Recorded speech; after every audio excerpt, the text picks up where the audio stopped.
नमस्कार विद्यार्थ्यांनो. तर आज आपण शिकणार आहोत विज्ञान जीवशास्त्र म्हणजेच काय बायोलॉजी. विज्ञान जीवशास्त्र माहिती आहे ना, बायोलॉजी. आपल्या बायोलॉजीचा विषय आज आपण शिकणार आहोत विज्ञानमध्ये.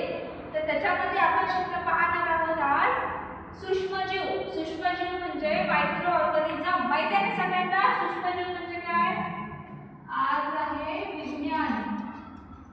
विज्ञानमध्ये आपण शिकणार आहोत सूक्ष्मजीव. आणि सूक्ष्मजीव याच्यामध्ये आपण शिकणार आहे सूक्ष्मजीव म्हणजे काय म्हणजे आणि सूक्ष्मजीवाचे एकूण किती प्रकार पडतात. सूक्ष्मजीवाचे प्रकार,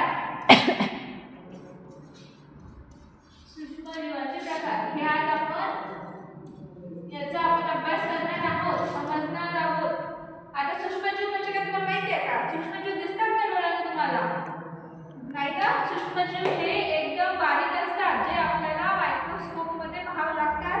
त्याला आपण म्हणायचं सूक्ष्मजीव. आणि सूक्ष्मजीवाचे प्रकार कोणते कोणते माहिती आहे का? सूक्ष्मजीवाचे प्रकार आहे त्याच्यामध्ये वेगवेगळ्या प्रकारचे सूक्ष्मजीव असतात. एक सारखे सूक्ष्मजीव कोणते असतात? सूक्ष्मजीवाचे काही सूक्ष्मजीव कसे असतात? आता जेव्हा आपण मायक्रोस्कोप मध्ये पाहतो तर काही सूक्ष्मजीव हे असे गोलाकार असतात, काही असे असतात. प्रत्येकाचा आकार वेगळा वेगळा असतो त्याच्यानुसार. तसेच त्याचे प्रकार सुद्धा वेगवेगळे आहेत सूक्ष्मजीवाचे. तर त्याचे प्रकार हे आहेत की जीवाणू. जीवाणू म्हणजे काय? बॅक्टेरिया, आदिजीव, विषाणू, व्हायरस. व्हायरस आपण म्हणतो ना, आता कोरोना व्हायरस आला होता तर ते आहे विषाणू. कवके आणि शैवाल हे आहे त्याचे सूक्ष्मजीवाचे प्रकार. तर सर्वात पहिले आपण पाहू की सूक्ष्मजीव म्हणजे नेमकं काय. आपण कशाला आपला सूक्ष्मजीव म्हणू शकतो?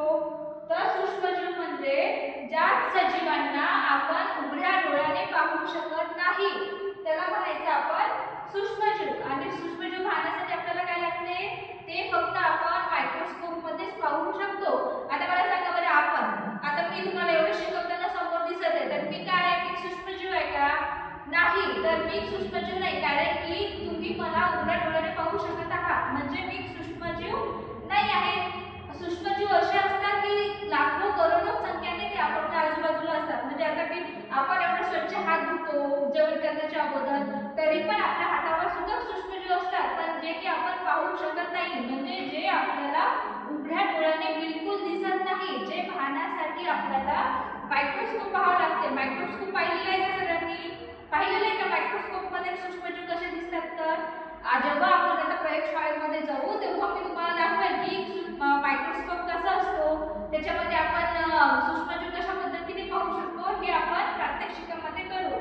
तर आता समजून घ्या फक्त की सूक्ष्मजीव म्हणजे काय, की जे असे बारीक जंतू जीव असतात जे आपल्या आजूबाजूला कंटिन्यू फिरत असतात. आज कुठे असतात म्हणजे आता टेबलवरही असू शकतात, सगळीकडेच असतात, फक्त ते आपल्याला उघड्या डोळ्याने दिसत नाही. ते पाहण्यासाठी आपल्याला काय लागते?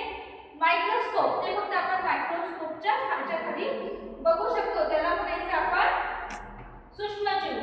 आता सूक्ष्मजीवाचे मग त्याचे प्रकार कोणते कोणते येतात? तर त्याच्यामध्ये पहिला प्रकार आहे जीवाणू.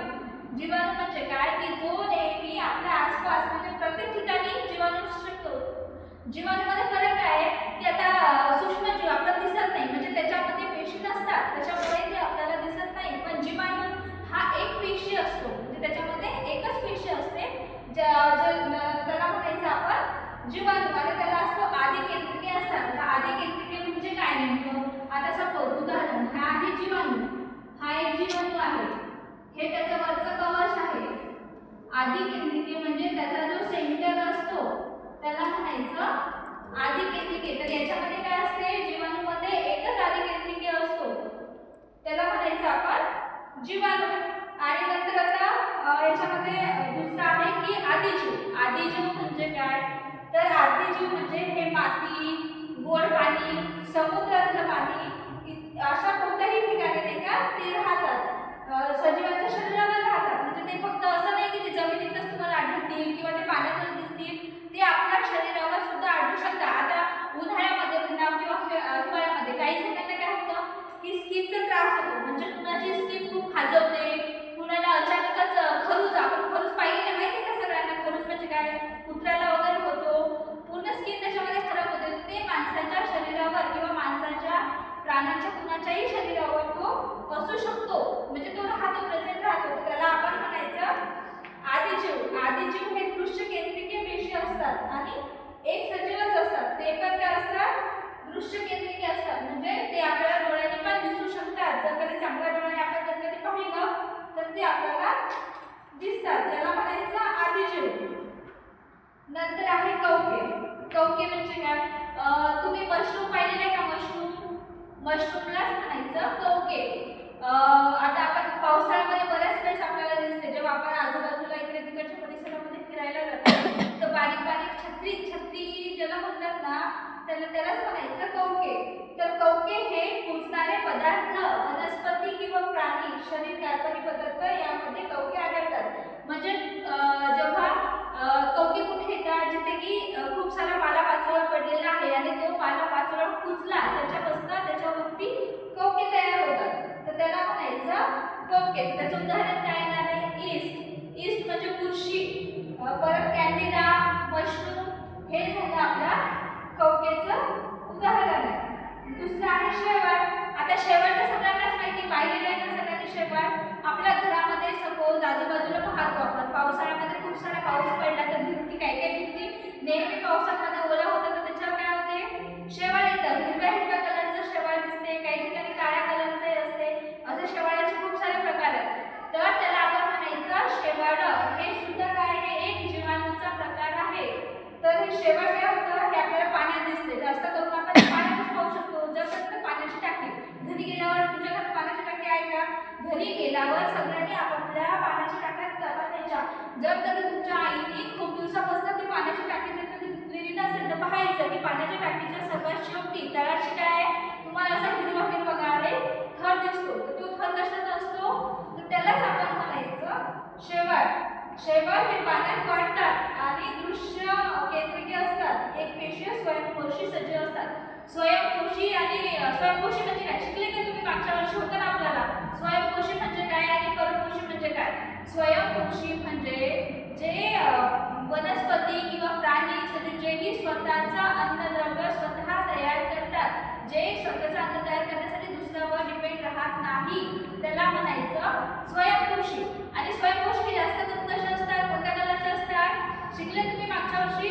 स्वयंपोषी हे हिरव्या कलरचे असतात, कारण की ते स्वतःचं अन्न स्वतः तयार करतात. त्याच्यामुळे शेवाळ कसं दिसते? हिरवं दिसते, कारण की ते स्वयंपोषी. आणि काही शेवाळ एक पेशी असतात, तर काही बहुपेशी सुद्धा असतात. ते आपण उघड्या डोळ्याने पाहू शकतो. उदाहरणार्थ द्यायचं झालं तर त्याच्या उदाहरणामध्ये आहे क्लोरेना, क्लॉमिडोमोनास, हे त्याचे उदाहरण आहे. आणि आता सर्वात शेवटचा प्रकार कोणता आहे? सर्वात शेवटचा प्रकार आहे त्याच्यामध्ये विषाणू. आता विषाणू तर सगळ्यांनाच माहिती पाहिजे, कारण की कोरोना जाऊन काही जास्त दिवस झालेला नाहीये. आपण सगळ्यांनी पाहिलं की जेव्हा कोरोना आला होता तेव्हा आपण काय करायचो? नेहमी हात धुवायचो, हँडवॉशने हात धुवायचो. कशासाठी? की तो जो व्हायरस होता, विषाणूलाच आपण व्हायरस म्हणतो. व्हायरस होता हा आपल्याला डोळ्याने दिसत नव्हता, पण त्याच्यापासून आपल्याला किती खूप सारी हानी पोहोचत होती.